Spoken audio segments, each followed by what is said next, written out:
सूरा सो पहचानिए जो लड़े दीन के हेत, पुरजा पुरजा कट मरै कभू न छाड़े खेत। जो तो प्रेम खेलन का चाओ, सिर धर तली गली मेरी आओ। इत मार्ग पैर तरी जय, सिर दीजै कान ना कीजै। वाहिगुरु जी का खालसा, वाहिगुरु जी की फतेह। आज इस वीडियो के माध्यम से हम सिख इतिहास के एक ऐसे महान शहीद भाई साहब भाई तारू सिंह जी की जो जीवनी है उसे जानने की कोशिश करेंगे।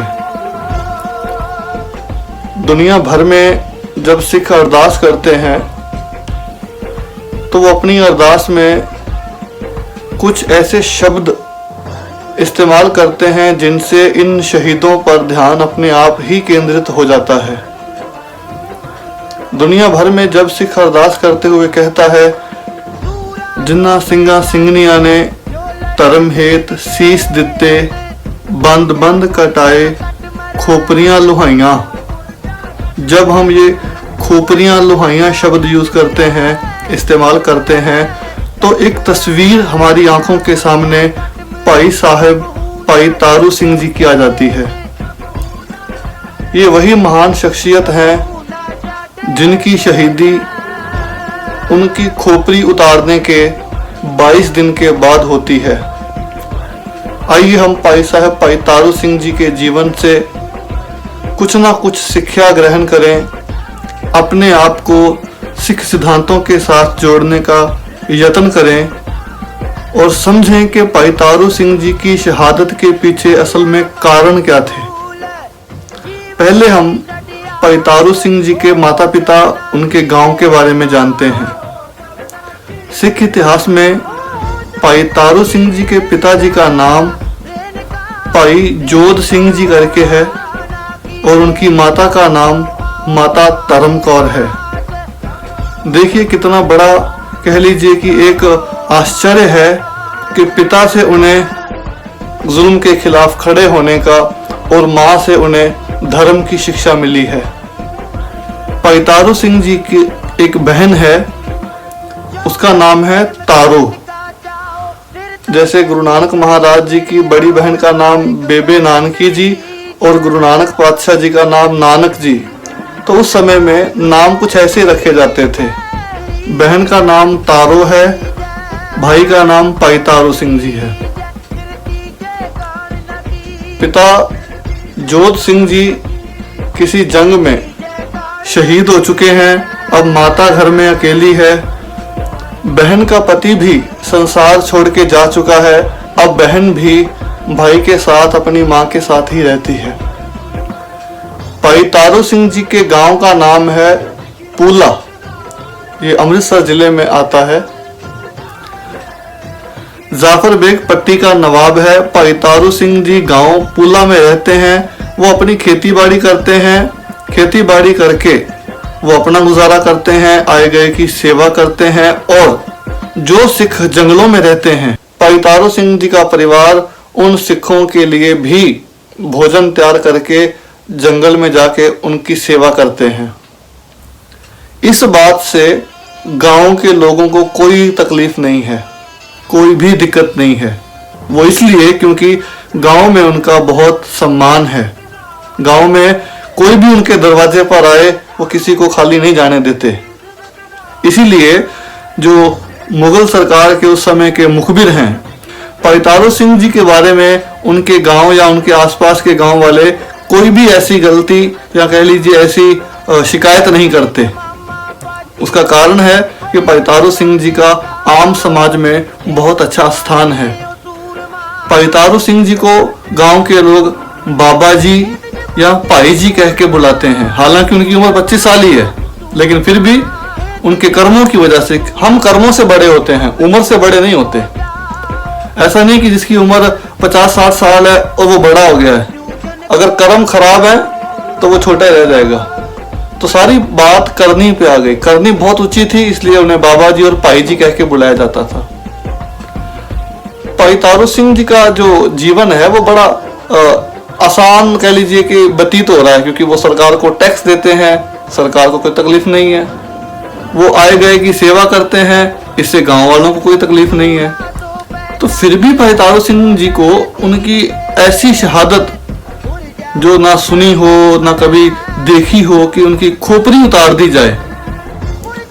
इसके पीछे कारण ये बना कि भाई तारू सिंह जी के घर पर एक मुसलमान मछेरा, जो मछलियां पकड़ते हैं ना, मछुआरा कह लीजिए, एक मछुआरा आता है जिसका नाम है रहीम बख्श।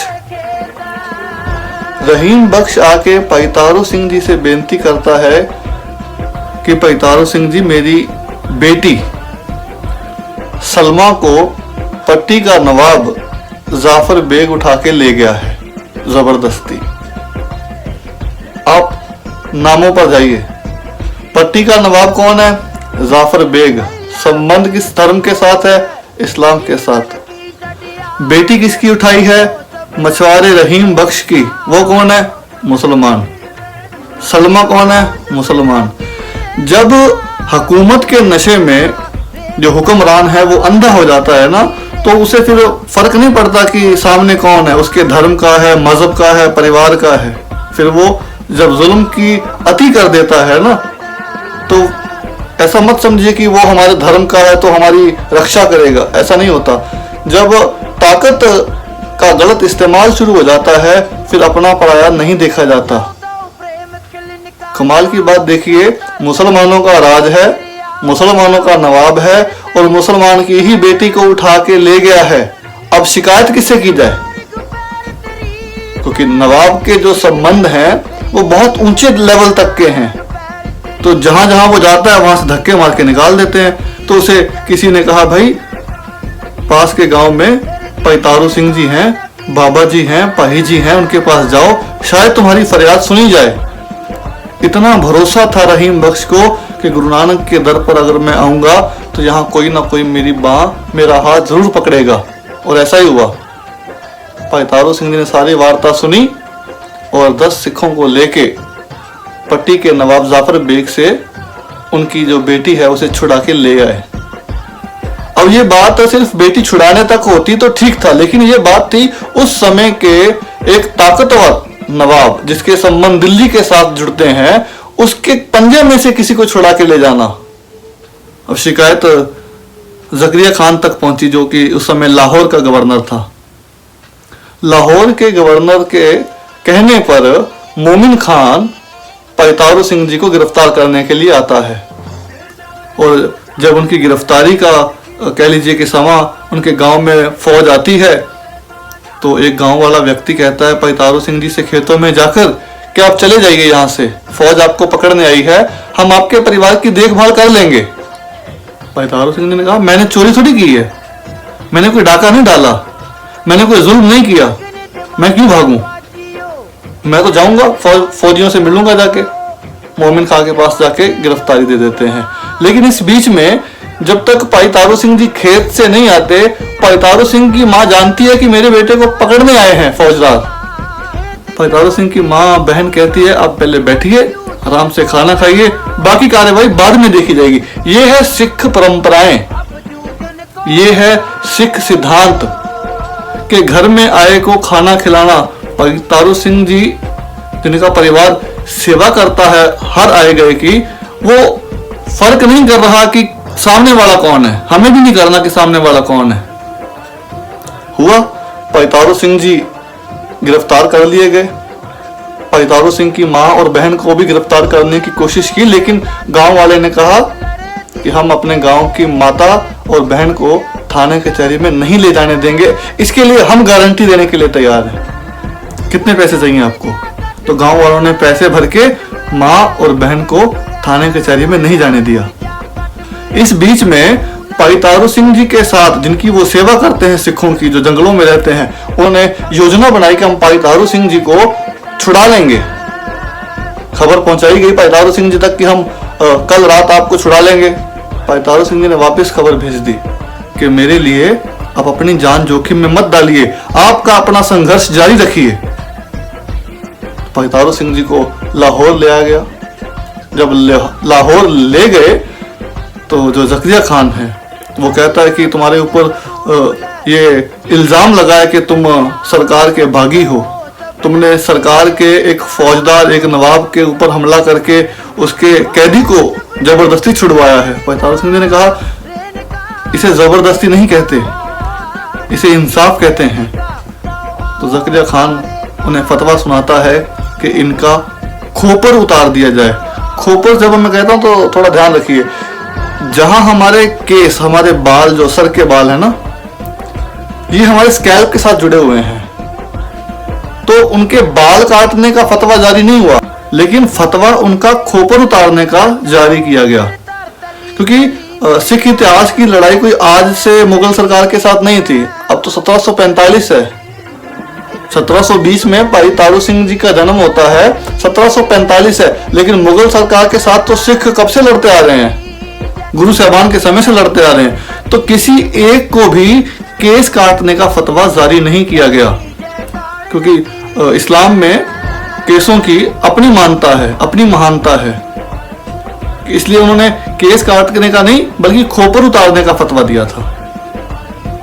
तो जो खोपर उतारने का फतवा दिया, तो ज़करिया खान ने एक बात ये भी कही कि तुम सिखों ने सरकार की नाक में दम कर दिया है, मेरा मन कर रहा है कि मैं खोपर उतारने से पहले जूते मार मार कर तुम्हारे सर के सारे बाल खत्म कर दूं, तुम्हें गंजा कर दूं। पैतारो सिंह जी बैठे हुए हैं और वो कह रहे हैं ये सब समय की बात है, जूते किसके सर पर पड़ेंगे ये वो अकाल पुरख ही जानता है। इस तरफ पैतारो सिंह जी का खोपर उतारा गया और उस तरफ ज़करिया खान का पेशाब बंद हो गया। बस फिर परेशानी शुरू हो गई। अब बात यह हुई कि बड़े हकीम वैद बुलाए गए, लेकिन ज़करिया खान का जो पेशाब की बंद होने की प्रॉब्लम है उसका इलाज नहीं हो पा रहा था। गई तो कहते हैं सिखों ने कहा कि पैतारो सिंह जी का जूता ले जाओ और ज़करिया खान के सर पर मारो, उसका इलाज हो जाएगा। अब ऐसा ही हुआ, जूता ले गए, ज़करिया खान के सर पे मारा और उसका जो पेशाब आना था वो सही हो गया।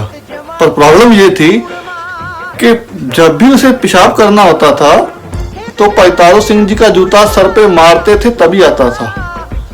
22 दिन पैतारो सिंह जी बिना खोपरी के जिंदा रहे और 22 दिन तक ज़करिया खान के सर पे जूते पड़ते रहे। इस तरफ ज़करिया खान की मौत होती है और उस तरफ भाई तारू सिंह जी शहीदी को प्राप्त हो जाते हैं। यानी पहले ज़करिया खान फिर पैतारो सिंह जी शहीद हुए। हमारे सियाने बुजुर्ग कहते हैं कि पैतारो सिंह जी ने कहा था कि मैं तुझे जूते के नोक पर नरकों तक लेके जाऊंगा, और जैसे ही ज़करिया खान मरा पैतारो सिंह जी शहीद हो गए। हमें भी गुरु का हुक्म मानना है। जहां हम मन में सिक्खी की बात करते हैं, क्योंकि सिक्खी का अर्थ ही ये है कि गुरु ने जो कहा है उसे सत्य मानना है, बस उसका सही गलत जो है वो नहीं करना हमें। गुरु ने कहा है बस करना है। हुक्म मन्ने होवे परवान ता खसमे का महल पायसी। हुक्म मानिए। सतगुरु कृपा करे पैतारो सिंह जी की शहादत जो है वो उन तमाम माताओं के लिए एक पैगाम है जो माताएं आज अपने बच्चों के जूड़े करने में असमर्थ होकर उनके जूड़े या बाल कटवा देती हैं, या उनके सर धोने से उनको बड़ी दिक्कत होती है। तो माताओं, अगर आज आप अपने बच्चों के बाल गूंदेंगी, उनके जूड़े बनाएंगी और अपनी बेटियों की चोटियां बनाएंगी, तो उन्हें ये करते करते उन्हें शहीदों की साखियां भी सुनाइए, ताकि कभी भी किसी भी लालच में आकर जो सिख हैं वो अपने केस कत्ल ना करवाएं। क्योंकि जब भी केसों की बात आएगी पैतारो सिंह जी की एक तस्वीर हमारे सामने, आंखों के सामने आ जाती है। तो पैतारो सिंह जी की उस तस्वीर को याद रखिए कि खोपर तो उतारा जा सकता है लेकिन केस कत्ल नहीं करवाए जा सकते। इसलिए पैतारो सिंह जी की शहादत को कोटान कोट प्रणाम, भुल्ला मेरियां विचारा गुरु दियां, फतेह बुलाओ। वाहिगुरु जी का खालसा, वाहिगुरु जी की फतेह।